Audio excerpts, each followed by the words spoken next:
ब्रेकनंतर क्रीडांगणमध्ये तुमचं पुन्हा एकदा स्वागत आहे.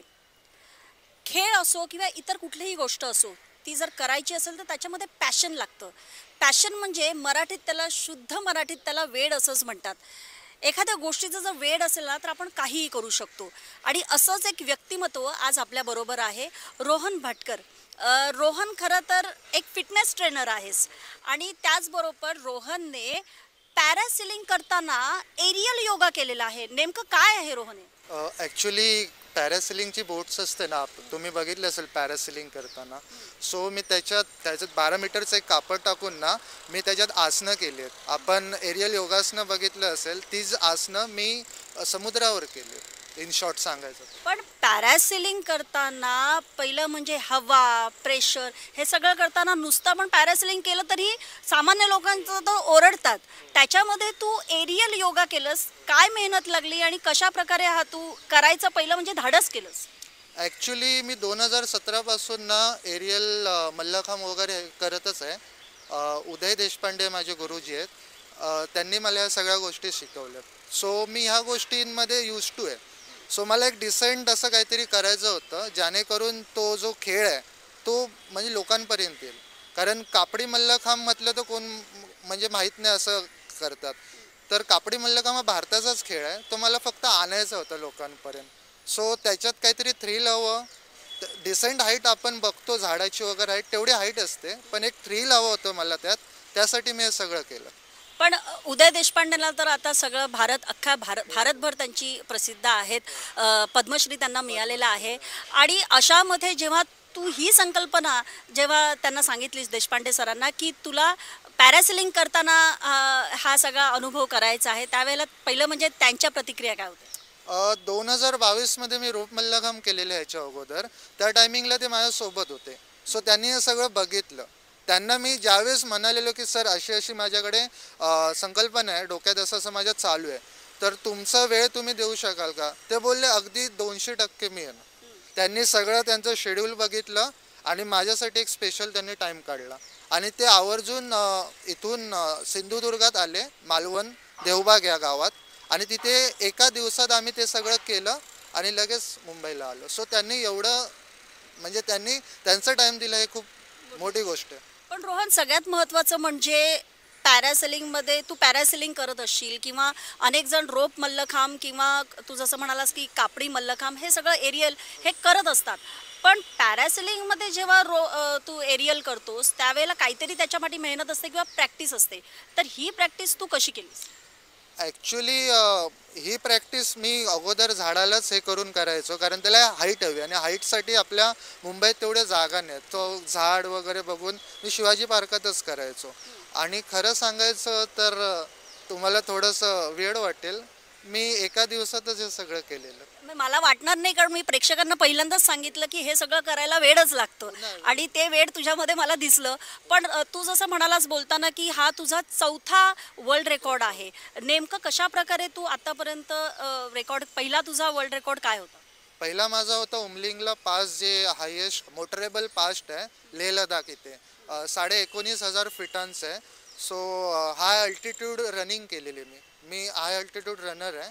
सो फर्स्ट तिथे जाणारा मी पहिला रनर आहे. सो मी तिथे ते धावून गेलेलो, खारदुंगला पास ते उमलिंगला पास. 380 किलोमीटर आहे हाय अल्टिट्यूड, ते मी रनिंग केलेलं. किती वेळात केलं? 10 दिवसात. 10 दिवसात तू हा सगळा उपक्रम करून एक वर्ल्ड रेकॉर्ड तिथे बनवला होतास. आणि त्याच्यानंतर दुसरा विश्वविक्रम तू केलास, तो नेमका काय? दुसरा मी सागरी किल्ले केले, जे आता ऑलमोस्ट डिस्ट्रॉय झाले आहेत. ते मॅपवर सुद्धा नाहीत. हे मी शोधून काढले आणि ते सुद्धा मी 9 दिवसात मोटरसायकलने आपलं पूर्ण कोकण पट्टा आहे ते केले. म्हणजे कोकणातले जे कोस्टल फोर्ट्स आहेत ते तू शोधलीस? मी शोधून काढले आणि ते जाऊन मी त्याचा दर्ज केला तो रेकॉर्ड. आणि मग तिसरा आणि चौथा होता हे तू पॅरासिलिंगमध्ये केलं. पहिलं चौथा पॅरासिलिंग आणि तो मल्लखांबचा डेडिकेटेड. मग हा चौथा जो होता हा एरियल मल्लखांब तू केलास, पण त्याच्या आधीचा जो तिसरा होता तो नेमका काय होता? तोही मल्लखांबचाच एक प्रकार आहे, दोरी मल्लखांब म्हणतात त्याला. सो कॉटनची एक रोप असते, त्याला आपण आसनं करतो त्याच्यावर.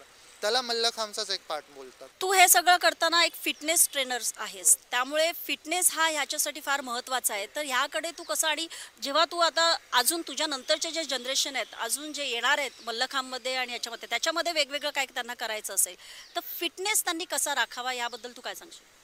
रेग्युलरली प्रॅक्टिस करा, आणि प्रॅक्टिस हे एकच माझ्याकडनं आन्सर आहे या क्वेश्चनचं तुमच्या. सो प्रॅक्टिसच. पण फिटनेसमध्ये तुम्हाला डाएटपासून सगळ्या गोष्टी बघायला लागतात, आणि मला वाटतं जिम, तू कदाचित जिममध्ये थोडा वेळ घालवत असतील, तर ह्या सगळ्या मॅनेज कसा करणाऱ्या गोष्टी? ॲक्च्युली खरं सांगायचं म्हणजे आपल्याला लोक सगळे आता नोकरी आणि इन शॉर्ट पैशाच्या मागे धावत आहेत.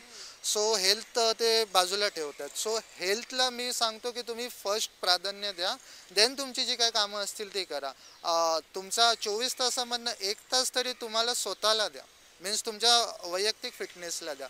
एवढंच त्याचं बेसिक आहे. म्हणजे एवढं काय मोठी गोष्ट पण नाही की तुम्ही वर्ल्ड रेकॉर्ड करा, हे करा. करा, नक्कीच करा, त्याच्याशी नाही. पण जरी तुमचं म्हणजे नॉर्मल रुटीन जरी करायचं असेल ना, तर फिटनेस हा तुमच्या शेड्यूलमध्ये ठेवा. बरोबर. आणि ते असेल तर नक्कीच तुम्हाला जर काही अजून अचीव करायचं असेल तर तुम्ही ते अचीव करू शकता. 4 विश्व रेकॉर्ड, वर्ल्ड रेकॉर्ड तू केलेले आहेस. 5व्याकडे जाणार आहेस, काय डोक्यात आहे? नाही, आहे माझ्याकडे बरंचसं काही काही डोक्यात आहे. सो मल्लखांब मला आता मी हवेत खूप केलं आहे, आता मला समुद्राशी तळाशी जाऊन करायचं आहे. स्कुबा डायव्हिंग बोलतात, जरा माझ्या डोक्यात आता स्कुबा डायव्हिंग काय एक्झॅक्टली ते बघून घ्यायचं आहे. आणि स्कुबा डायव्हिंगमध्ये मीन्स अंडर वॉटर मल्लखांब अशी संकल्पना माझ्या डोक्यात आहे. सो बघू कशी होते. आणि हां, उमलिंगला पास जसं मी उल्लेख केला, उमलिंगला पास हा अल्टिट्यूड आहे. हा अल्टिट्यूड हा एक वेगळा चॅलेंज होणार की मल्लखांब परफॉर्म करणं. तिथे बोलणं पण बोललं तरी पण धाप लागते, श्वास लागतो, ऑक्सिजन खूप कमी आहे तिकडे. सो तिथे मला हा मल्लखांब करायचा. सो बघू कसं काय जमतंय. म्हणजे आपण जर ह्याचं तर ऐकलं तर ह्याच्या डोक्यात खूप संकल्पना आहेत, आणि तो पुढे कसा नेईल याकडे लक्ष आहे. जसं हा बोलत होता, मुंबईमध्ये प्रचंड उन्हाळा आहे, घाम येतो आहे, तुम्ही बघू शकता. पण हा जे काही सांगत होता, ह्याचं जे काही वेळ होतं, त्या वेळने खरं तर अजून इकडचं वातावरण गरम झालं असं म्हणायला हरकत नाही आहे. पण थँक्यू, तू आला. पुढच्या वाटचालीसाठी तुला खूप खूप शुभेच्छा आहेत. क्रीडांगणमध्ये आपण आता इथेच थांबतो आहोत. तुमची प्रतिक्रिया आम्हाला नक्की कळवा की हा कार्यक्रम तुम्हाला कसा वाटला आहे. तेव्हा पुन्हा भेटूया पुढच्या मंगळवारी संध्याकाळी 6 वाजता. तोपर्यंत मी स्वाती घोसाळकर तुमचा निरोप घेते. धन्यवाद.